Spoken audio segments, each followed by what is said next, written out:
New ইয়র্কের কুইন্সের Jackson হাইটসে যেখানে ভারতীয় অভিবাসী সম্প্রদায়ের ঘনবসতি ছিল সেখানে একটি পুরনো জরাজীর্ণ ভবনের একটি ছোট ভাড়াঘরে রোহান শর্মা তার মায়ের সাথে প্রতিদিন বেঁচে থাকার লড়াই করছিল। ঘরটি এতটাই ছোট ছিল যে সেখানে একটি পড়ার টেবিলও রাখা সম্ভব ছিল না। সিলিংয়ে গত বর্ষার বৃষ্টির জল চুঁইয়ে পড়ার দাগগুলো তখনও স্পষ্ট ছিল। প্রতি মাসে ঘরের ভাড়া তাদের দুইজনের সামান্য আয়ের প্রায় পুরোটাই কেড়ে নিত। অনেক সময় বিদ্যুৎ ও জলের বিল সময়মতো মেটানো সম্ভব হতো না এবং সারা রাত অন্ধকার ও কনকনে ঠান্ডায় থাকতে হতো।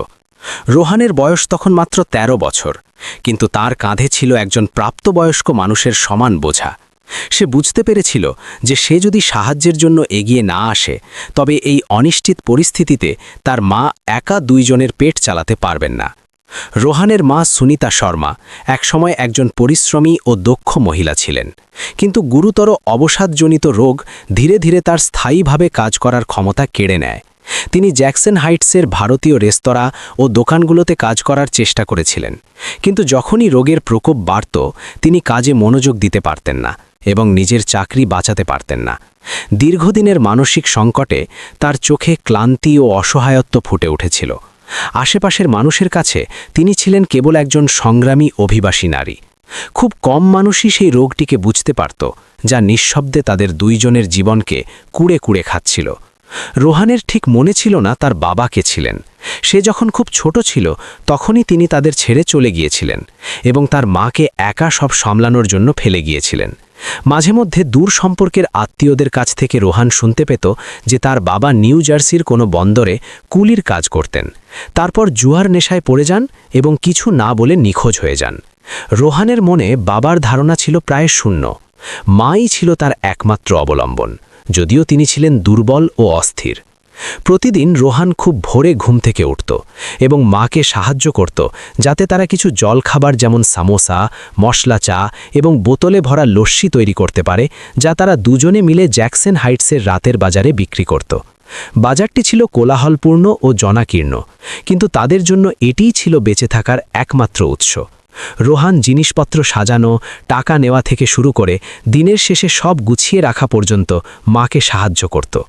কোনোদিন গ্রাহক বেশি হলে সে খুশি হতো, কারণ কিছু বাড়তি টাকা জমে থাকত, কিন্তু বেশিরভাগ সময় বিক্রি কম হতো এবং লাভ কেবল চাল কেনা ও বিলের একটা অংশ মেটানোর জন্য যথেষ্ট হতো। এমন দিনে রোহান চুপচাপ কোনো অভিযোগ ছাড়াই তা মেনে নিত, কারণ সে জানত মা তার সাধ্যমতো চেষ্টা করেছেন। তবে মানুষের নজর কাড়ত তার দারিদ্র্য নয়, বরং সেই ছেলেটির চোখের উজ্জ্বলতা। যখনই সুযোগ পেত রোহান সুপারমার্কেট বা দোকানের ডাস্টবিন থেকে ফেলে দেওয়া কাগজের টুকরো কুড়িয়ে নিত এবং একটি পুরনো পেন্সিল দিয়ে গণিতের সূত্র লিখত বা পুরনো পাঠ্যবই থেকে যা কিছু মনে থাকত তা নতুন করে সাজাত। রোহান কিছু সময়ের জন্য প্রাথমিক বিদ্যালয়ে গিয়েছিল, কিন্তু যখন মায়ের চাকরি চলে যায় এবং ফিস দেওয়ার টাকা ছিল না তখন তাকে স্কুল ছাড়তে হয়। তা সত্ত্বেও পড়ার প্রতি তার টান কখনো শেষ হয়নি। প্রতি রাতে বাজার বন্ধ হওয়ার পর যখন ক্লান্ত মা পুরনো গদিতে শুয়ে পড়তেন, রোহান জানলার পাশে একটি ছোট টর্চের আলোয় বসত এবং সেই সংখ্যা ও গণিতের সমস্যাগুলো লিখে যেত যা সে নিজে নিজে ভাবত। অনেক সময় প্রতিবেশীরা তাকে ছেঁড়া কাগজের টুকরো নিয়ে পরিশ্রম করতে দেখে করুণা ভরে মাথা নাড়ত। এলাকার বয়স্করা প্রায়ই বলতেন যে ছেলেটি অনেক বড় স্বপ্ন দেখছে, যেখানে তার জীবন হয়তো অন্য ভারতীয় অভিবাসীদের মতো রেস্তোরাঁ, দোকান বা কায়িক শ্রমের মধ্যেই সীমাবদ্ধ থেকে যাবে। কিন্তু রোহান অন্য কিছু বিশ্বাস করত। তার হৃদয়ে একটি স্বপ্ন ধীরে ধীরে বড় হচ্ছিল। একদিন সে একটি আসল শ্রেণীকক্ষে বসবে, ইউনিফর্ম পরবে, শিক্ষকদের পড়ানো শুনবে এবং আনুষ্ঠানিকভাবে একজন ছাত্র হিসেবে পরিচিত হবে। মাঝে মধ্যে রোহান জ্যাকসন হাইটস হাই স্কুলের পাশ দিয়ে যেত। সেখানে সে বেড়ার বাইরে দাঁড়িয়ে দক্ষিণ এশীয়, লাতিন এবং শ্বেতাঙ্গ ছাত্রদের দলকে স্কুলের গেটে ঢুকতে দেখত। তাদের হাসি, একে অপরকে ডাকার আওয়াজ তার হৃদয়ে বিঁধত। সে তাদের নতুন ব্যাগ, ভর্তি খাতা, বই এবং চকচকে স্পোর্টস জুতো দেখত। সে নিচে নিজের ছেঁড়া চটিগুলোর দিকে তাকাত এবং তারপর চুপচাপ ফিরে আসত, কিন্তু সেই মুহূর্তে তার হৃদয়ের আগুন আরও জ্বলে উঠত। সে নিজেকে হার মানার অনুমতি দেয়নি। জ্যাকসন হাইটসে জীবন এমনিতেই কঠিন ছিল, কিন্তু রোহানের পরিবারের জন্য এটি ছিল এক দীর্ঘ লড়াই। মাঝে মধ্যে তার মায়ের অসুস্থতা বেড়ে যেত। তিনি খাওয়া দাওয়া ছেড়ে দিতেন, কেবল ঘরের এক কোণে বসে থাকতেন। তার চোখ থাকত ভাবলেশহীন। তখন রোহান মাকে বোঝাতো এবং প্রতিবেশীদের অনুরোধ করত তাদের উপর নজর রাখতে, যাতে সে বাজারে সাহায্য করতে যেতে পারে। অনেক রাতে যখন সবাই ঘুমিয়ে পড়ত, রোহান জেগে থাকত এবং প্লাস্টিকের কৌটোয় জমানো টাকা গুনত। ভাবত কাল কি কেনা হবে, যাতে পেটও ভরে আর কিছুটা সঞ্চয়ও হয়। মনে মনে সে বুঝত যে জীবন তাকে শক্ত হওয়া ছাড়া অন্য কোনো পথ দেয়নি। তবুও সেই কাঠিন্য তার জ্ঞানের তৃষ্ণাকে কমাতে পারেনি। যখনই সে কোনো কফি শপে কোনো পুরনো সংবাদপত্র পেত, রোহান তা তুলে আনত। যদিও সেসব কিছু বুঝতে পারত না, তবুও ইংরেজি শব্দ যোগ করা শিখত এবং ছোট ছোট বাক্য অনুবাদ করার চেষ্টা করত। সে রেস্তোরাঁর মেনু কার্ড, বিজ্ঞাপন এবং গ্রাহকদের কথা থেকে শিখেছিল। তার হিন্দি তখনও স্পষ্ট ছিল, কিন্তু ইংরেজি তার কাছে এক নতুন পৃথিবীর দরজা হয়ে উঠেছিল, যেখানে প্রবেশের সুযোগ সে তখনও পায়নি। ১৩ বছর বয়সে আমেরিকার অনেক ভারতীয় শিশুর বাবা মা তাদের টিউশন দেওয়াতেন, ক্লাবে ভর্তি করতেন এবং কেরিয়ারের জন্য আগে থেকেই দিশা দেখাতেন। সেখানে রোহান শর্মাকে নিজের জীবিকা ও পড়ার স্বপ্নের মধ্যে লড়াই করতে হচ্ছিল। পাড়ার সমবয়সী বন্ধুরা প্রায়ই তাকে দোকান, ফাস্টফুড রেস্তোরাঁ বা এমন ছোটোখাটো কাজের জন্য ডাকত যা অন্য কেউ করতে চাইত না। কিন্তু রোহান সব সময় মানা করার কোনো না কোনো কারণ খুঁজে নিত। সে জীবনধারণের এই চক্রে ফেঁসে গিয়ে নিজের স্বপ্নকে ভুলে যেতে চায়নি। মানুষ প্রায়ই বলতো যে আমেরিকায় গরিব হওয়া নিজের দেশে গরিব হওয়ার মতো নয়। আমেরিকায় দারিদ্র্য মাঝে মধ্যে মানুষকে আরও বেশি একা ও বিচ্ছিন্ন করে দেয়, কারণ চারপাশে ছিল চকচকে অট্টালিকা, সম্পদে ঠাসা সুপারমার্কেট এবং উজ্জ্বল ভবিষ্যতের তরুণ সমাজ। এই আবহে রোহান শর্মা নিজের ও বাইরের জগতের দূরত্ব আরও স্পষ্টভাবে অনুভব করত। কিন্তু এই দূরত্বই তাকে থামতে দিত না, কারণ সে যদি হার মানত তবে সে কোনোদিনও সেই দারিদ্র্যের চক্র থেকে বের হতে পারত না, যাতে তার পরিবার আমেরিকা আসার পর থেকে ফেঁসেছিল। এবং এইভাবে দিনের পর দিন, মাসের পর মাস, ১৩ বছরের সেই ভারতীয় ছেলেটি, যার চোখে ছিল দৃঢ় সংকল্প, যার হাতে ছিল কুড়িয়ে পাওয়া কাগজ, সে রাতের বাজারে, পুরনো বাড়ির সরু গলিতে এবং পাশ দিয়ে যাওয়া মানুষের চোখে এক চেনা মুখ হয়ে উঠল। তারা জানত না যে সেই ছোট শরীরের ভেতরে এক বিশাল ইচ্ছাশক্তি লুকিয়ে আছে। রোহানের মনে প্রতিদিন জাগা একমাত্র প্রশ্ন এটি ছিল না যে আজ কি খাবে বা কি পরবে, বরং এটি ছিল যে সে আসলে কবে স্কুলে ফিরে যেতে পারবে, সেই স্বপ্ন কবে সত্যি হবে। রোহান শর্মার জ্যাকসন হাইটস হাই স্কুলের বেড়ার কাছে যাওয়া এমন এক অভ্যাসে পরিণত হয়েছিল যা সে ছাড়তে পারছিল না। তার কাছে কোনো ছাত্র পরিচয়পত্র ছিল না, সেই চকচকে গেট দিয়ে ঢোকার অধিকার ছিল না, কিন্তু তার ভেতরে এক তীব্র আকাঙ্ক্ষা ছিল যা তাকে প্রতিদিন সেখানে টেনে নিয়ে যেত। বাইরে থেকে সে চুপচাপ ছাত্রদের দলকে ভেতরে যেতে দেখত, যাদের কাঁধে ছিল নতুন ব্যাগ, হাতে ছিল মোটা মোটা বই এবং তাদের বাবা মায়ের যত্নে গুছিয়ে দেওয়া লাঞ্চ বক্স। প্রতিবার যখন সে এই দৃশ্য দেখত, রোহান একই সাথে প্রশংসা ও কষ্ট অনুভব করত। সে বুঝত যে তার ও তার সমবয়সী শিশুদের মধ্যে দূরত্ব কেবল একটি লোহার পাঁচিল ছিল না, বরং টাকা, পরিস্থিতি ও ভাগ্যের দ্বারা বিভাজিত এক বিশাল আকাশ ছিল। নিজের পুরনো প্লাস্টিকের থলিতে রোহান সব সময় বাজার বা দোকান থেকে কুড়িয়ে আনা কিছু কার্ডবোর্ডের টুকরো রাখত। সেগুলোই ছিল তার একমাত্র নোটবুক, যা তার হারিয়ে যাওয়া খাতা বইয়ের জায়গা নিয়েছিল। সেই খসখসে তলের ওপর রোহান মন দিয়ে সেই সব গণিতের সূত্র লিখত যা তার মনে থাকত। মাঝে মধ্যে সেগুলো কোনো কঠিন প্রশ্ন হতো যা সে তার স্কুলে যাওয়া বন্ধুদের কাছ থেকে শুনেছিল। সে প্রতিটি অক্ষরকে একটা গুপ্ত ধনের মতো আগলে রাখত। মানুষ তাকে তার দারিদ্র্যের জন্য ছোট করে দেখতে পারত, কিন্তু তার বুদ্ধি ও শেখার নেশা কেউ কেড়ে নিতে পারত না। পাড়ার বন্ধুরা প্রায়ই তাকে নিয়ে মজা করত, বলতো যে রোহান এসব বৃথা চেষ্টা করছে এবং তার মতো ছেলের জন্য পড়াশোনা কেবল একটি ভ্রম। তারা মনে করত একমাত্র বাস্তব পথ হলো কোনো দোকান বা রেস্তোরাঁয় কাজ করা, যাতে পরিবারের সাহায্য হয়। কিন্তু রোহান একমত ছিল না। সে চাইত না তার ভাগ্য কেবল একঘেয়ে কাজের মধ্যে আটকে থাকুক। তার হৃদয়ে স্বপ্ন তখনও জ্বলছিল, একটি আসল ডেস্কে বসার, শিক্ষকদের কাছে পড়ার এবং বন্ধুদের কাছে একজন ছাত্র হিসেবে পরিচিত হবার। একবার রোহান একটি পুরনো লাইব্রেরির পাশের ডাস্টবিনে একটা পুরনো গণিত বই খুঁজে পায়। বইটির মলাট ছেঁড়া ছিল এবং অনেক পাতা হলুদ হয়ে গিয়েছিল, কিন্তু তার কাছে এটি ছিল সবচেয়ে দামি উপহার। সে বইটিকে জাপটে ধরল, প্রতিটি পাতা পড়ল, প্রতিটি অঙ্ক মুখস্থ করল। যখন সে কিছু বুঝতে পারত না, সে বারবার চেষ্টা করত এবং যতক্ষণ না সমাধান মিলত ততক্ষণ লিখে যেত। সে নিজের স্মৃতিশক্তি, ধৈর্য এবং এই বিশ্বাস নিয়ে শিখছিল যে জ্ঞান তাকে দারিদ্র্য থেকে বের হওয়ার পথ দেখাতে পারে। প্রতিদিন সন্ধ্যায় বাজারে মাকে সাহায্য করার পর রোহান একটি শান্ত কোণ খুঁজে নিত এবং নিজের বই ও পুরনো কাগজ নিয়ে পড়তে বসত। মাঝে মধ্যে পেটে খিদের জ্বালা অনুভব করত, কিন্তু তবুও সে নংখাতত্ত্বে ডুবে থাকত, কারণ তার কাছে খিদের চেয়েও বড় ভয় ছিল অজ্ঞতা। সে চাইত না একদিন তাকে কেবল জ্ঞানের অভাবে মাথা নত করতে হয়। পথচারীরা মাঝে মধ্যে দাঁড়িয়ে তাকে দেখত, কেউ দয়া দেখাত, কেউ অবজ্ঞার চোখে তাকাত। রোহান এসবে পাত্তা দিত না। তার দয়ার প্রয়োজন ছিল না, প্রয়োজন ছিল একটি সুযোগের, কিন্তু সেই সুযোগ অনেক দূরে মনে হতো। বেশ কয়েক মাস তার জীবন বাজার, অসুস্থ মা এবং যা কিছু পাওয়া যায় তা দিয়ে পড়াশোনার মধ্যেই আবর্তিত হলো। গরমের গুমোট রাতে যখন মা ক্লান্ত হয়ে ঘুমিয়ে পড়তেন, রোহান ছোট টর্চের আলোয় একা বসে গণিত বই পড়ত। বাইরে নিউ ইয়র্ক শহর আলোয় ঝলমল করত, ধনী পরিবারের ছেলেমেয়েরা দামি গাড়িতে ঘুরে বেড়াত, আর রোহান ভাবত সে কবে তাদের মতো বাঁচতে পারবে। সে প্রাচুর্য চাইত না, কেবল পড়াশোনার একটা জায়গা, একটা স্কুল আর লেখার একটা ভালো টেবিল চাইত। এই সামান্য স্বপ্নটুকুও তখন অসম্ভব মনে হতো। তবুও রোহান কখনো হার মানেনি। যখন কাগজ থাকত না, সে দুধের খালি প্যাকেটে সূত্র লিখত। যখন কলম থাকত না, সে ঘরের পেছনের দেয়ালে কয়লা দিয়ে ছবি আঁকত। সে নিজেকে বলতো যে একদিন এই পরিশ্রমের ফল নিশ্চয়ই মিলবে। সমাজ তাকে ভুলে যেতে পারে বা ছোট চোখে দেখতে পারে, কিন্তু সে নিজেকে কখনো ছাড়বে না।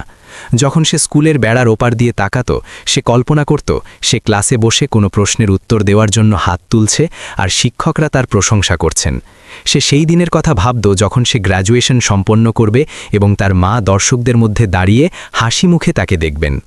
সে জানত এটি একটি অনেক বড় স্বপ্ন ছিল, কিন্তু এই স্বপ্নই তাকে নিষ্ঠুর বাস্তবতার মাঝে বাঁচিয়ে রেখেছিল। এছাড়া জীবন কেবল অন্ধকার ছিল। দিনের পর দিন সে নিজের স্মৃতি থেকে পাঠগুলো লিখে যেতে থাকল। সে রাস্তার সাইনবোর্ড, রেস্তোরাঁর মেমু থেকে গণিত ও ইংরেজি শিখল।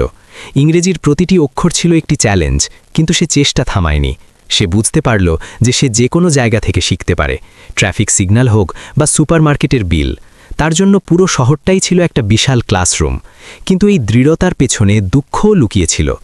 মাঝে মধ্যে বন্ধুদের বাবা মায়ের সাথে ঘুরতে যেতে দেখে তার খুব কষ্ট হতো। তাকে সাহস দেওয়ার জন্য কোনো বাবা ছিল না এবং আধুনিক ক্লাসে যোগ দেওয়ার কোনো উপায় ছিল না। তার কাছে কেবল তার মা ছিলেন, যিনি নিজের অসুস্থতায় আরও গভীরে ডুবে যাচ্ছিলেন, আর সে নিজে ছিল এমন এক শিশু যাকে সব একা সামলাতে হতো। সেই একাকিত্ব তাকে অনেকবার কাঁদাতে চেয়েছে, কিন্তু সে চোখের জল পড়তে দেয়নি। সে নিজেকে কথা দিয়েছিল যে যতদিন সে বেঁচে থাকবে সে পড়াশোনার স্বপ্ন ছাড়বে না। রোহান শর্মা নিজের ভেতরে এই বিশ্বাস বজায় রেখেছিল যে ভবিষ্যৎ বদলাতে পারে। সে জানত যাত্রা দীর্ঘ ও কঠিন হবে, কিন্তু যতক্ষণ সে চলতে থাকবে একদিন সুযোগ অবশ্যই আসবে। একটি ছুটির দিনের বিকেলে যখন Rohan Sharma Manhattan crest academy নামক একটি নামী বেসরকারি স্কুলের কাছে ঘুরছিল, তখন সে অজান্তেই এমিলি কার্টারের নজর কাড়ে, যে ছিল ধনীকুবের রিচার্ড কার্টারের একমাত্র মেয়ে। এমিলি স্কুলের পেছনে ঘাসে বসেছিল, হাতে ছিল গণিত বই, কিন্তু চোখে ছিল ক্লান্তি। তার সামনের সংখ্যাগুলো অর্থহীন মনে হচ্ছিল, যদিও সে গৃহশিক্ষকদের পেছনে অনেক টাকা খরচ করেছিল। অন্যদিকে রোহান কাছেই বসেছিল এবং গভীর মনোযোগ দিয়ে কাগজের টুকরোয় সূত্র লিখছিল। এমিলি কৌতূহল নিয়ে লক্ষ্য করল যে একটি ছেলে ছেঁড়া পোশাক পরা থাকা সত্ত্বেও এমন কিছু সমীকরণ সমাধান করছে যা সে নিজে বুঝতে পারছে না। এমিলির মনে শ্রদ্ধা ও লজ্জার মিশ্র অনুভূতি হল। এত দামি স্কুলে পড়েও তাকে সবাই দুর্বল ছাত্র মনে করত এবং তার বাবাও সবসময় অভিযোগ করতেন। কেউ বিশ্বাস করত না যে সে উন্নতি করতে পারবে, কিন্তু সেই গরিব ছেলেটি দেখিয়ে দিচ্ছিল যে জ্ঞান টাকার ওপর নির্ভর করে না। পরের কয়েকদিন এমিলি আরও লক্ষ্য করতে শুরু করল। সে দেখল রোহান প্রায়ই স্কুলের কাছেই বসে পুরনো পেন্সিল দিয়ে পড়াশোনা করত। রোহান জানত না যে কেউ তাকে দেখছে। সে যে সমীকরণগুলো সমাধান করছিল সেগুলো ছিল উচ্চতর গণিতের। এমিলি এক অদ্ভুত আশার আলো দেখতে পেল। তার মনে হলো এই ছেলেটি হয়তো তাকে সাহায্য করতে পারবে। এক বিকেলে এমিলি কুইন্স মেমোরিয়াল পার্কে এলো, যেখানে সে রোহানকে প্রায়ই দেখত। রোহান যথারীতি নিজের মনে লিখছিল। এমিলি চুপচাপ তার থেকে একটু দূরে বসল এবং নিজের বই খুলল। জীবনে প্রথমবার সে অনুভব করল যে বুদ্ধিমত্তা প্রাচুর্য থেকে নয়, বরং প্রকৃত আগ্রহ থেকে আসে। অনেকদিন লক্ষ্য করার পর এমিলি তার বই রোহানের পাশে রাখার সিদ্ধান্ত নিল। রোহান বইটির থেকে তাকালো এবং নিজের কাগজে কিছু সূত্র লিখে দিল, যা এমিলির পাঠ্য বইয়ের সমস্যার সাথে মিলে যাচ্ছিল। এমিলি বুঝতে পারল এই ছেলেটি এমনভাবে সমাধান বুঝিয়ে দিচ্ছে যা নামী শিক্ষকরাও পারেননি। সেই দিন থেকে এমিলি প্রায়ই পার্কে বই নিয়ে আসত এবং রোহানকে ছাড়াই সে অনেক কিছু শিখতে শুরু করল। কয়েক বছরের মধ্যে প্রথমবার তার মনে হলো যে পড়াশোনা কোনো বোঝা নয়, বরং একটি মজার বিষয়।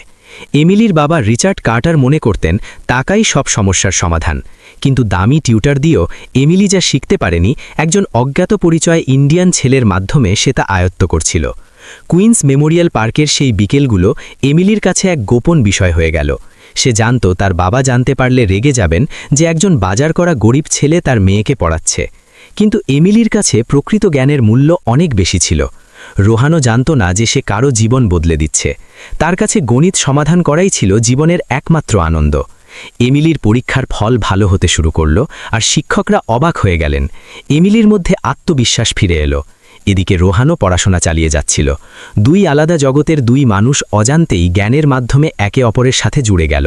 তারা একে অপরকে কথা না বলেও বুঝতে পারত।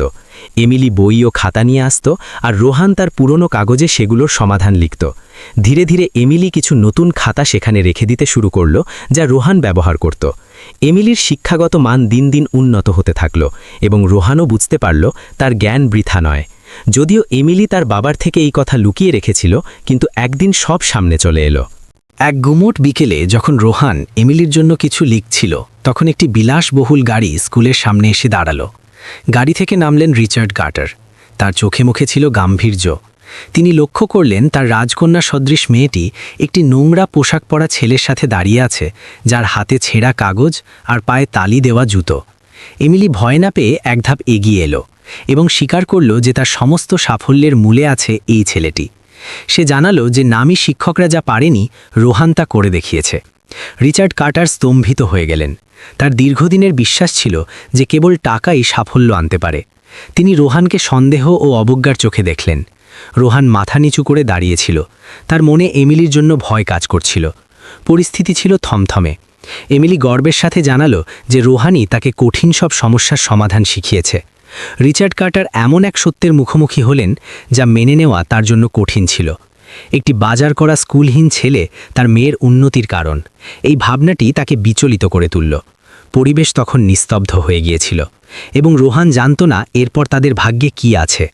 আশেপাশে দাঁড়িয়ে থাকা ছাত্ররা ফিসফিস করছিল, এবং দূর থেকে শিক্ষকরাও এগিয়ে আসতে শুরু করেছিলেন। এমিলি নিজের সংকল্পকে আরও দৃঢ় করল, নিজের মাথা উঁচু করল এবং স্পষ্টভাবে জানালো যে সে কাউকে রোহানের কৃতিত্ব অস্বীকার করতে দেবে না। রোহানের কারণেই সে ক্লাসে প্রশ্নের উত্তর দিতে পেরেছে, নিজের আত্মবিশ্বাস ফিরে পেয়েছে, এবং এখন সে আর সেই ছায়া হয়ে নেই যাকে নিয়ে বন্ধুরা একসময় মজা করত। কেউ এই সত্যকে বদলাতে পারবে না, এমনকি তার বাবাও নয়। রিচার্ড কার্টার সব শুনলেন। তার চোখ তখনও গম্ভীর ছিল, কিন্তু তাতে কিছুটা চাঞ্চল্য লক্ষ্য করা গেল।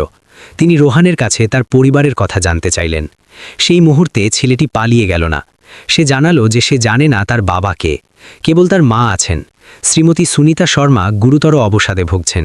তারা দুজনে লিটল ইন্ডিয়ার একটি ছোট ভাড়া ঘরে থাকেন এবং জ্যাকসন হাইটসের রাতের বাজারের একটি ছোট জলখাবারের দোকানের উপর নির্ভরশীল। আয় অনিশ্চিত, কখনো হয় কখনো হয় না। রোহানের কাছে স্কুলের ফিজ অনেক আগেই এক বিলাসিতায় পরিণত হয়েছিল। রোহান যখন এই কথাগুলো বলল, রিচার্ড কার্টার কিছুটা অবাক হলেন। একদিকে তার বিশ্বাস করতে কঠিন ছিল, অন্যদিকে তিনি যা দেখছিলেন তাকে অস্বীকারও করতে পারছিলেন না। তার মেয়ে সবেমাত্র স্পষ্টভাবে স্বীকার করেছে যে তার অভাবনীয় উন্নতি এই ছেলেটির কারণেই হয়েছে, এবং সেই ছেলেটির জীবন কাহিনী ছিল অত্যন্ত কঠোর। একজন দরিদ্র ছেলে যার কাছে কোনো সুযোগ সুবিধা নেই, তবুও সে এমন জ্ঞান অর্জন করতে পেরেছে যা অনেক ধনী শিশুও ছুঁতে পারে না। সেই মুহূর্তে এত মানুষের মাঝে রিচার্ড কার্টার ধীরে ধীরে কথা বলতে শুরু করলেন।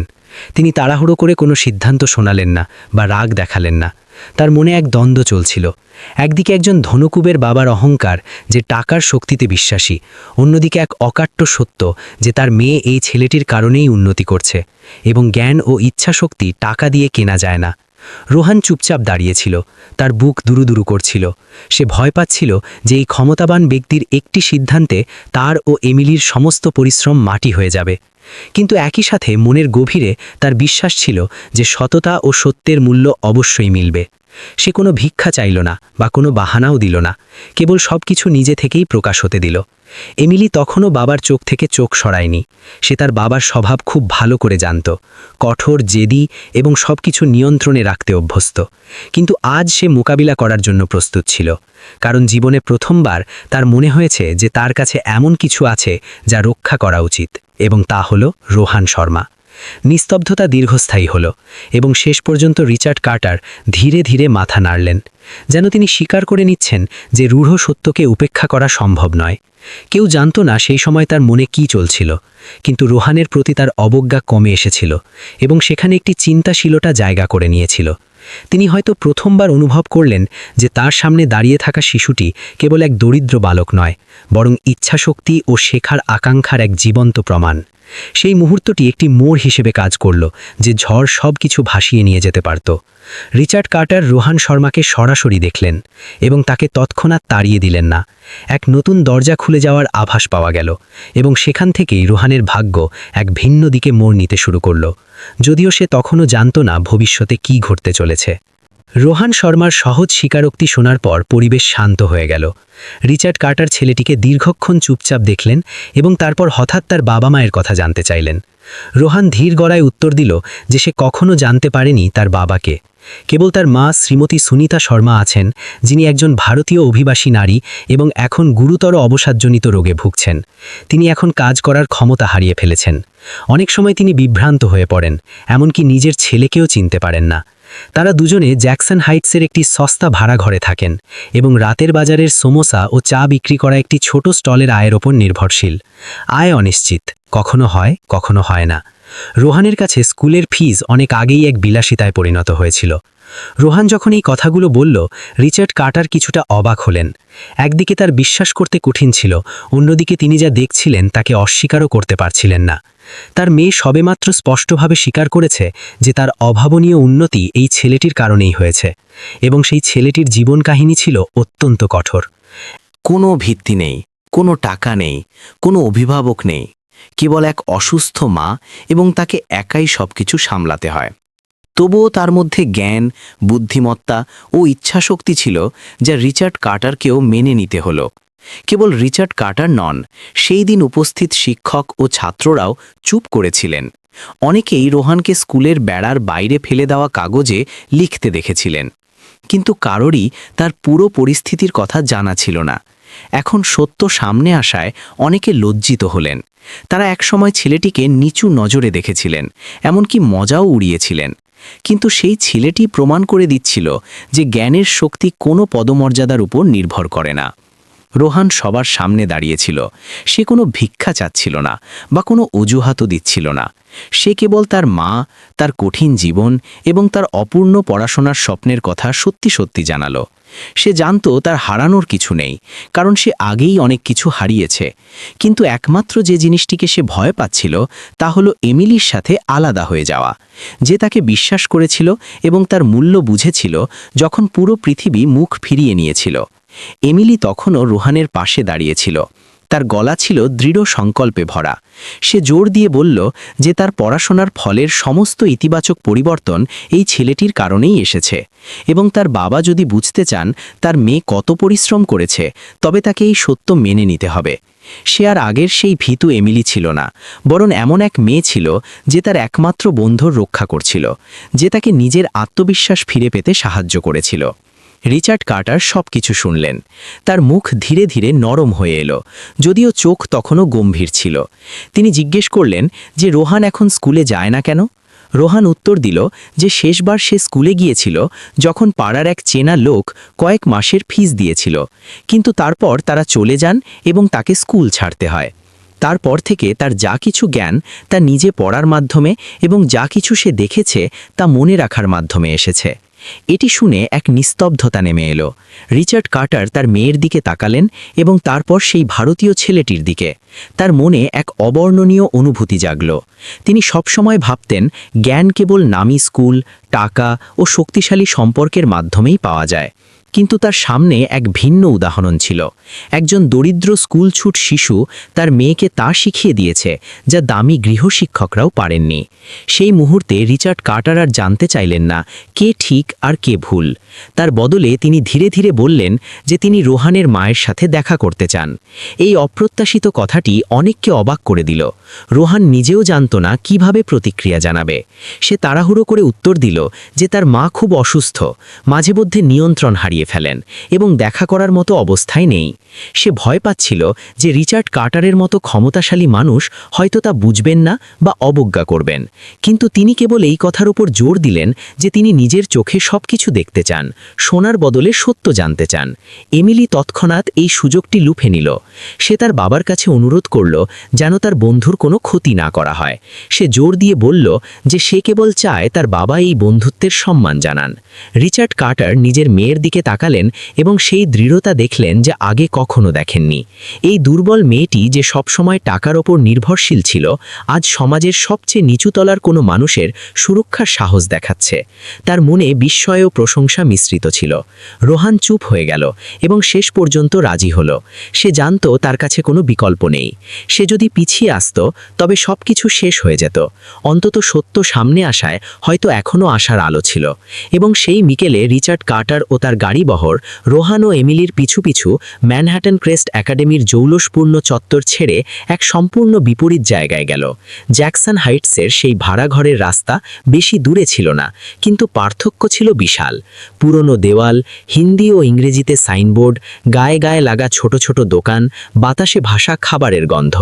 যখন তারা সেই ঘরের কাছে পৌঁছলেন যেখানে রোহান ও তার মা থাকতেন, তখন রিচার্ড কার্টার নিজের বিস্ময় লুকাতে পারলেন না। একটি ঝনঝরে দরজা, ফাটা দেওয়াল এবং ভেতরে এক মহিলা চুপচাপ বসেছিলেন। তার চোখ ছিল ভাবলেশহীন এবং তিনি কিছু অর্থহীন কথা বিড়বিড় করছিলেন। তিনি ছিলেন রোহানের মা, সুনিতা শর্মা। সেই মুহূর্তে রোহানের গলা ধরে এলো এবং সে বলল, এটাই আমার সব যা কিছু অবশিষ্ট আছে। আমার টাকা চাই না বা খ্যাতিও না। আমি কেবল চাই আমার মায়ের চিকিৎসা হোক, যাতে তিনি একজন স্বাভাবিক মানুষের মতো বাঁচতে পারেন। আমি নিজের জন্য কিছু চাই না, না স্কুলে ভর্তির জন্য মিনতি করছি, না কোনো অবাস্তব স্বপ্ন দেখছি। আমি কেবল চাই আমার মা সুরক্ষিত থাকুক। রিচার্ড কার্টার দীর্ঘক্ষণ চুপ করে রইলেন। সেই রোগা পাতলা মহিলা এবং তার ভাবলেশহীন চোখ তাকে বিচলিত করছিল। তিনি রোহানের দিকে তাকালেন এবং তারপর নিজের মেয়ের দিকে। তার মনে এক অপূর্ব অনুভূতি জাগল। তিনি বুঝলেন যে তিনি এক নতুন মোড়ে দাঁড়িয়ে আছেন। তিনি সেই অনেকের মতো মুখ ফিরিয়ে নিতে পারতেন যারা আগে এমনটা করেছে, কিন্তু তিনি একটি শিশু ও তার পরিবারের ভাগ্য বদলাতে অন্য কিছু বেছে নিতে পারতেন। সেই মুহূর্তে তিনি ধীরে ধীরে মাথা নাড়লেন, কোনো দূরের প্রতিশ্রুতির জন্য নয়, বরং এটি স্বীকার করার জন্য যে এই ছেলেটি একটি সুযোগ পাওয়ার যোগ্য এবং সেই সুযোগ তার মায়ের সুচিকিৎসার মাধ্যমেই শুরু হবে। রিচার্ড কার্টারের প্রথমবার এক বিরল কোমলতা দেখা গেল, এমন এক ছেলের প্রতি কোমলতা যাকে তিনি আগে সমাজের এক কোণে অবহেলিত মনে করেছিলেন। রোহান শর্মা সেখানে দাঁড়িয়েছিল। তার মনে মিশ্র অনুভূতি কাজ করছিল। সে জানত না সামনে কি অপেক্ষা করছে, কিন্তু কেবল এই মুহূর্তের জন্য, যখন রিচার্ড কার্টারের মতো ক্ষমতাশালী মানুষ সত্যি কথা শুনলেন এবং তাকে তাড়িয়ে দিলেন না, তখন সে এক আশার আলো অনুভব করল, একটি ছোট্ট আলো যা তার পুরো জীবন বদলে দিতে পারত। যেদিন রিচার্ড কার্টার রোহান শর্মা ও তার মায়ের পরিস্থিতি নিজের চোখে দেখলেন, তারপর থেকে সবকিছু দ্রুত বদলাতে শুরু করল। তিনি সময় নষ্ট না করে তৎক্ষণাৎ শ্রীমতী সুনিতা শর্মাকে ক্যালিফোর্নিয়ার একটি নামী বেসরকারি হাসপাতালে ভর্তি করানোর ব্যবস্থা করলেন, যা মানসিক রোগের চিকিৎসায় বিশেষজ্ঞ ছিল। অরেঞ্জ কাউন্টির ভারতীয় সম্প্রদায়ের সবাই এই প্রতিষ্ঠানটির কথা জানত, কিন্তু বেশিরভাগ মানুষের কাছে এটি ছিল একটি অবাস্তব স্বপ্ন, কারণ সেখানে একদিনের চিকিৎসার খরচ সাধারণ অভিবাসী শ্রমিক পরিবারের সামর্থ্যের বাইরে ছিল। আর এখন সেই মহিলা, যিনি একসময় জ্যাকসন হাইটসের বাজারে একা বসে থাকতেন এবং যাকে সমাজের বোঝা মনে করা হতো, তাকে ওষুধ থেকে শুরু করে মানসিক থেরাপি পর্যন্ত পূর্ণ চিকিৎসার যত্নে ভর্তি করা হলো। যখন শ্রীমতী শর্মাকে নিয়ে যাওয়া হচ্ছিল, রোহান চুপচাপ দাঁড়িয়েছিল। তার হৃৎপিণ্ড যেন বুক ছিঁড়ে বেরিয়ে আসতে চাইছিল।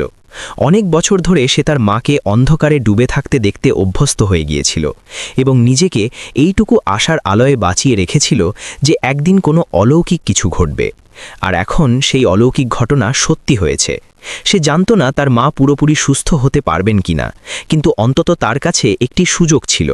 রোহানের জন্য এটি যে কোনো কিছুর চেয়ে বেশি গুরুত্বপূর্ণ ছিল। যখন হাসপাতাল রোহানের মাকে ভর্তি করে নিল, তখন রিচার্ড কার্টার ছেলেটিকে বললেন যে এখন থেকে রোহান আর যাযাবরের মতো থাকবে না। তিনি তাকে বেভারলি হিলসে নিজের পরিবারের সাথে থাকার জন্য নিয়ে যাওয়ার সিদ্ধান্ত নিলেন। তাকে একটি স্থায়ী বাড়ি, একটি আরামদায়ক বিছানা এবং সর্বোপরি অন্য শিশুদের মতো পড়াশোনার সুযোগ দেওয়া হলো। এই কথাগুলো রোহানকে স্তব্ধ করে দিল।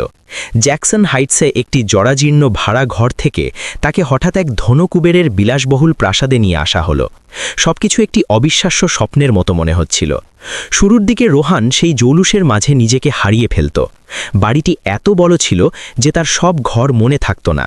খাবার এত বেশি ছিল যে সে তা ছোঁড়ার সাহস পেত না। আলমারিতে একটি নতুন স্কুলের ইউনিফর্ম তৈরি রাখা ছিল, যেন তা আগে থেকেই তার অপেক্ষা করছিল। কিন্তু সর্বোপরি স্বীকৃতি পাওয়ার অনুভূতি রোহানের হৃদয় কাঁপিয়ে দিল। রিচার্ড কার্টার বাড়ির সমস্ত কর্মচারীদের সাথে আনুষ্ঠানিকভাবে পরিচয় করিয়ে দিলেন যে রোহান এখন থেকে এখানেই থাকবে এবং সবাইকে তার সম্মান করার অনুরোধ করলেন, যেমনটা তারা এমিলিকে করে।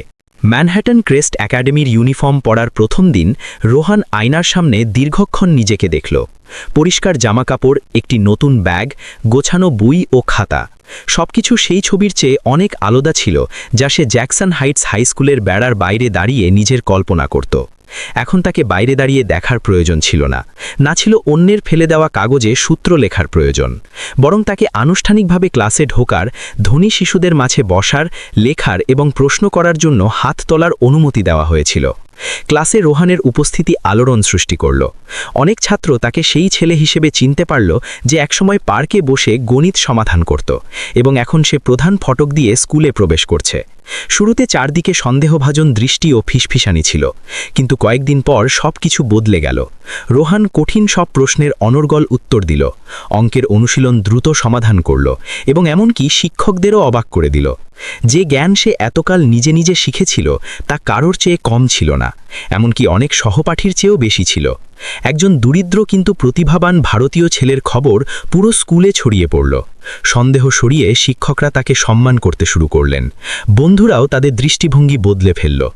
এমিলি গর্বের সাথে হাসল, কারণ সে কারোর চেয়ে ভালো জানত রোহান আজকের এই দিন পর্যন্ত পৌঁছাতে কতটা পথ পাড়ি দিয়েছে। তাদের বন্ধুত্ব, যা একসময় পার্কের গাছের ছায়ায় এক গোপন রহস্য ছিল, এখন তা একটি নামী স্কুলের মাঝে সবার সামনে মাথা উঁচু করে দাঁড়ালো। যখন রোহান নতুন জীবনে মানিয়ে নিচ্ছিল, রিচার্ড কার্টারও তার মেয়ের কাছে দেওয়া কথা রাখলেন। তিনি শ্রীমতী শর্মার চিকিৎসার ওপর নজর রাখলেন এবং নিয়মিতভাবে তাদের অগ্রগতির খবর নিলেন। ডাক্তার জানালেন রোগীর অবস্থা গুরুতর ছিল, কিন্তু যদি চিকিৎসা চালিয়ে যাওয়া হয় এবং নিয়মিত ওষুধ দেওয়া হয় তবে উন্নতি সম্ভব। এই খবর শুনে রোহান যেন আরও শক্তি পেল। সে এখন কেবল নিজের জন্য নয়, বরং তার মায়ের জন্যও পড়াশোনা করছিল, যাতে একদিন সে মাকে গর্বিত করতে পারে। বেভারলি হিলসের জীবন জ্যাকসন হাইটস থেকে সম্পূর্ণ আলাদা ছিল। পুষ্টিকর খাবার থেকে শুরু করে আধুনিক পড়াশোনার সুযোগ সুবিধা, রোহান সেই সব জিনিসের অভিজ্ঞতা লাভ করল যা সে আগে কখনো কল্পনাও করেনি। কিন্তু সে এর ফলে নিজেকে অলস করে দেয়নি। প্রতিদিন স্কুলের পর সে বাড়তি পড়াশোনা করত, অনুশীলন করত এবং নিজেকে প্রতিনিয়ত উন্নত করার লক্ষ্য স্থির করত। রোহানের জন্য এই সুযোগ নষ্ট করা ছিল অত্যন্ত অমার্জনীয়। রিচার্ড কার্টার ছেলেটির প্রতিটি পদক্ষেপ লক্ষ্য করতেন। শুরুতে তিনি কেবল তার মেয়ের জন্য রোহানকে একটি সুযোগ দিতে চেয়েছিলেন, কিন্তু ধীরে ধীরে তিনি রোহানের মধ্যে অন্য কিছু দেখলেন। কেবল বুদ্ধিমত্তা নয়, বরং নম্রতা, ইচ্ছাশক্তি এবং কৃতজ্ঞতাও। খাবারের সময় রোহান সবসময় আন্তরিকভাবে ধন্যবাদ জানাত।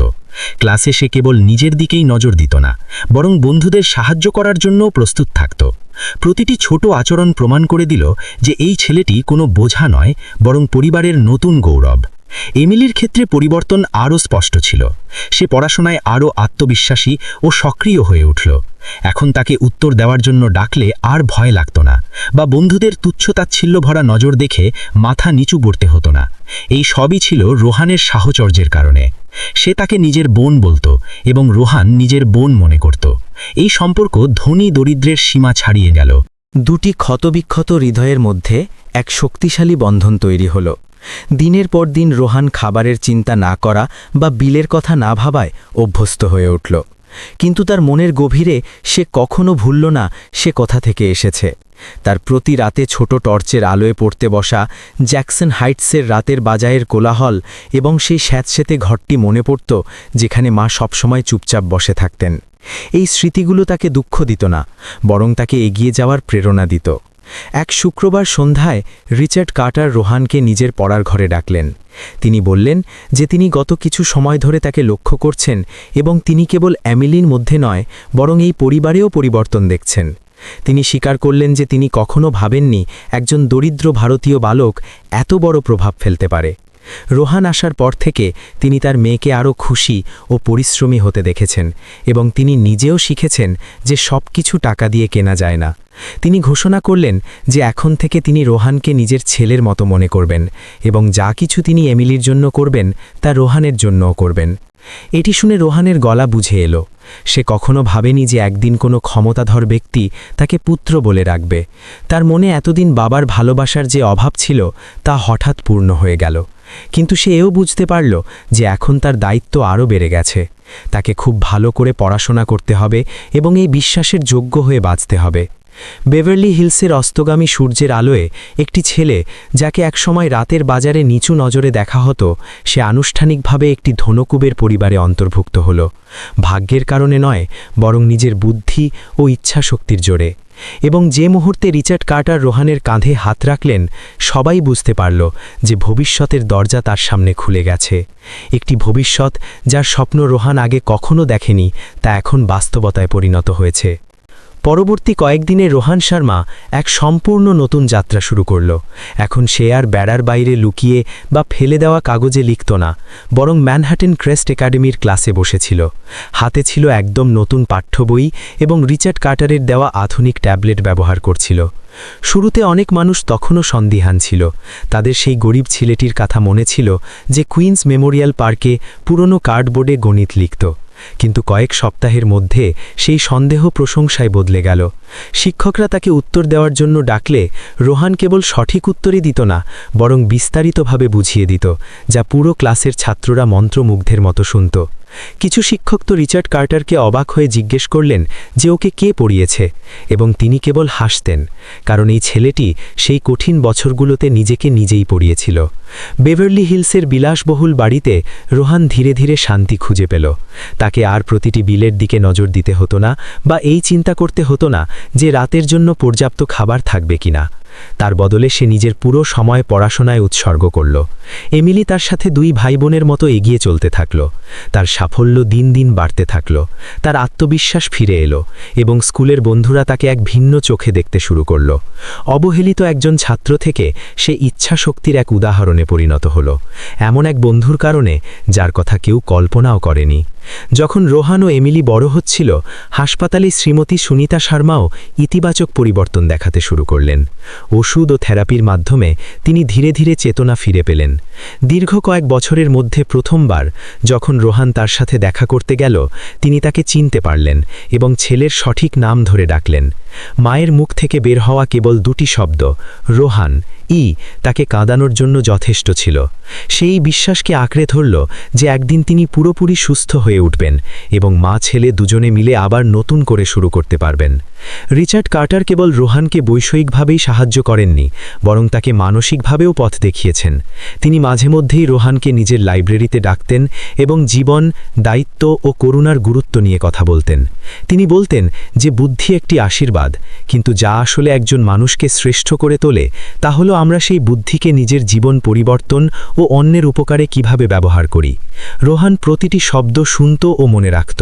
সে জানত যে সমাজের এক কোণে অবহেলিত এক শিশু থেকে আজ তার কাছে এক দুর্লভ সুযোগ ছিল এবং তাকে সেই সুযোগের যোগ্য হয়ে উঠতে হবে। জ্যাকসন হাইটসের সেই ভারতীয় ছেলেটির গল্প পুরো কমিউনিটিতে দ্রুত ছড়িয়ে পড়ল। মানুষ এক বাজার করা সাধারণ শিশুর ম্যানহাটন ক্রেস্ট একাডেমির ছাত্র হওয়া এবং রিচার্ড কার্টার কর্তৃক দত্তক নেওয়ায় এই অদ্ভুত যাত্রার কথা বলতে লাগল। ভারতীয় সম্প্রদায়ের কাছে রোহান এক গর্বের প্রতীক হয়ে উঠল। এটি প্রমাণ করে যে কেউ দরিদ্র হলেও যদি দৃঢ় থাকে তাহলে সে অনেক উপরে উঠতে পারে। অনেক বাবা মা তাদের সন্তানদের উৎসাহিত করার জন্য রোহানের উদাহরণ দিতে শুরু করলেন। যে পড়াশোনা কেবল তাদের জন্য নয় যাদের কাছে সম্পদ আছে, বরং তাদের জন্য যারা জ্ঞানকে সম্মান দেয়। সময় বয়ে চলল এবং রোহান প্রতিটি ক্ষেত্রে নিজেকে প্রমাণ করল। সে বৃত্তি পরীক্ষায় অংশগ্রহণ করল এবং সব সময় প্রথম দিকে থাকত। সে ক্লাসে বন্ধুদেরও সাহায্য করত, জ্ঞানকে কেবল নিজের মধ্যে সীমাবদ্ধ রাখত না। এতে শিক্ষক ও বন্ধুরা তাকে আরও বেশি পছন্দ করতে শুরু করল। রিচার্ড কার্টার বহুবার তাকে গর্বিত চোখে দেখেছেন, যেন তিনি নিজের আসল ছেলেকেই দেখছেন। এমিলি এমন এক ভাইকে পেয়ে খুশি হয়েছিল যার উপর সে ভরসা করতে পারে এবং যে প্রমাণ করেছে যে পরিস্থিতির পার্থক্য প্রকৃত বন্ধুত্বকে বাধা দিতে পারে না। প্রতি ছুটির দিনে রোহান তার মায়ের সাথে দেখা করার জন্য সময় বের করত। কোনোদিন মা সজাগ থাকতেন, কোনোদিন তিনি তখনও বিভ্রান্তির জালে হারিয়ে থাকতেন, কিন্তু রোহান কোনোদিনও দেখা করা বাদ দেয়নি। ডাক্তার নিশ্চিত করলেন যে ছেলের ধৈর্য ও ভালোবাসা সুস্থ হওয়ার প্রক্রিয়ার জন্য সবচেয়ে বড় ওষুধ ছিল। রোহানের বিশ্বাস ছিল সেই দিন আসবে যেদিন মা নিজের পায়ে দাঁড়াতে পারবেন, হাসবেন এবং বলবেন যে তিনি পেরেছেন। রোহানের মনে এখনও সেই অন্ধকারের দিনগুলোর কথা ছিল, টর্চের আলোয় পড়ার সেই রাতগুলো, না খেয়ে থাকা রাতের বাজার আর মানুষের সেই সব কটু কথা। কিন্তু এখন যখন সে তা মনে করত তখন আর কষ্ট হতো না, বরং কৃতজ্ঞতা অনুভূত হতো, কারণ সেই দিনগুলোই তাকে আজ এই মানুষ হিসেবে গড়ে তুলেছে, যথেষ্ট শক্তিশালী ও যথেষ্ট দৃঢ়। এক শুক্রবার সন্ধ্যায় নিজের পড়া শেষ করে রোহান বাড়ির পেছনের বাগানে গেল, যেখানে গাছেদের সারি ছিল। সে রাতের আকাশের দিকে তাকালো এবং মনে মনে ভাবল সে এক দীর্ঘ পথ পাড়ি দিয়েছে। বাজারের এক নামহীন শিশু থেকে আজ তার কাছে একটি বাড়ি, একটি পরিবার, একটি স্কুল এবং সর্বোপরি একটি উজ্জ্বল ভবিষ্যৎ ছিল। কিন্তু সে এও বুঝত যে যাত্রা এখনও শেষ হয়নি। তাকে আরও অনেক পড়তে হবে এবং আরও অনেক চেষ্টা করতে হবে, যাতে সে রিচার্ড কার্টার ও এমিলির বিশ্বাসের যোগ্য হয়ে উঠতে পারে এবং যাতে একদিন সে ফিরে গিয়ে অন্য সেই সব শিশুদের সাহায্য করতে পারে যারা একসময় তার মতো ছিল। যখন সে চোখ বন্ধ করল, তার হৃদয়ে এক সহজ কিন্তু গভীর বার্তা প্রতিধ্বনিত হল। কোনো শিশুই ভুলে যাওয়ার জন্য জন্মায় না, কোনো জীবনই মূল্যহীন নয়। কেবল একটি সুযোগ, একটি হাত এবং একটি সহমর্মীর হৃদয়ের প্রয়োজন। এবং এমনকি বাজারের এক কোণে অবহেলিত একটি ছেলেও পুরো সমাজের জন্য আশার আলো হতে পারে। এবং সেই মুহূর্ত থেকে রোহান বুঝল তার জীবন কেবল তার একার নয়, বরং জ্ঞান ও করুণার শক্তির এক জীবন্ত প্রমাণ। রোহান শর্মার কাহিনী যে বার্তা দেয় তা অত্যন্ত স্পষ্ট। মাঝে মধ্যে একটি দয়ালু কাজ বা সঠিক সময়ে দেওয়া একটি বিশ্বাস কোনো মানুষের ভাগ্য বদলে দিতে পারে, এবং যখন সেই ভাগ্য বদলায় তা কেবল একজনকে রক্ষা করে না, বরং আরও অনেক পথভ্রষ্ট হৃদয়ে আশার আলো জাগায়। মানুষকে তার জন্ম দিয়ে বিচার করা উচিত নয়, বরং বিচার করা উচিত সে কিভাবে প্রতিকূলতা কাটিয়ে এগিয়ে যায় তার উপর ভিত্তি করে। যে কেউ নিজের জীবন নতুন করে লিখতে পারে, কেবল শুরু করার জন্য একটি সুযোগের প্রয়োজন। প্রিয় দর্শকবৃন্দ, আমরা আপনাদের সকলকে হৃদয় থেকে গভীর কৃতজ্ঞতা জানাই যে আপনারা এই কাহিনী শোনার জন্য সময় দিয়েছেন।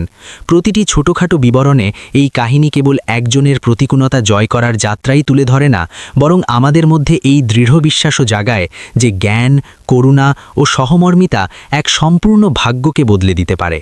প্রতিটি পরিস্থিতি যতই কঠোর হোক না কেন, তাতে আশার বীজ লুকিয়ে থাকে। কেবল একটি সুযোগ এবং সামান্য সাহচর্যে যা অসম্ভব মনে হয় তাও সত্যি হতে পারে। আমাদের বিশ্বাস এই কাহিনী থেকে প্রাপ্ত মানবিক বার্তা আমাদের সকলের জন্য এক স্মারক। কেউ জন্ম থেকে মূল্যহীন নয়, কোনো জীবনই অবহেলিত হওয়ার যোগ্য নয়। যখন আমরা আমাদের হৃদয় খুলি, বিশ্বাস ও ভালোবাসা দিই, তখন আমরা কেবল একজনকে রক্ষা করি না, বরং পুরো সমাজের জন্য আশার বীজ বপন করি। আরও একবার আমাদের সাথে থাকা, শোনার এবং এই কাহিনীকে আপনাদের হৃদয়ে জায়গা করে দেওয়ার জন্য সম্মানপূর্বক ধন্যবাদ জানাই। আমরা আশা করি আপনারা আমাদের পছন্দ করে, নিচে মন্তব্য করে, শেয়ার করে এবং চ্যানেলটিকে সাবস্ক্রাইব করে আমাদের সমর্থন চালিয়ে যাবেন, যাতে আমরা একসাথে আরও অনেক অর্থবহ কাহিনী প্রচার করতে পারি। আপনাকে আজকের এই কাহিনী কেমন লাগলো আমাদের কমেন্ট করে অবশ্যই জানাবেন। আপনি বিশ্বের কোন প্রান্ত থেকে আমাদের দেখছেন সেটিও জানাবেন। ঈশ্বরের কাছে আমার এই প্রার্থনা যে আপনি যেখানেই থাকুন সবসময় সুরক্ষিত ও শান্তিতে থাকুন। আপনার কাছেও যদি এমন কোনো আকর্ষণীয় কাহিনী থাকে, তবে তা আমাদের সবার সাথে শেয়ার করতে দ্বিধা করবেন না।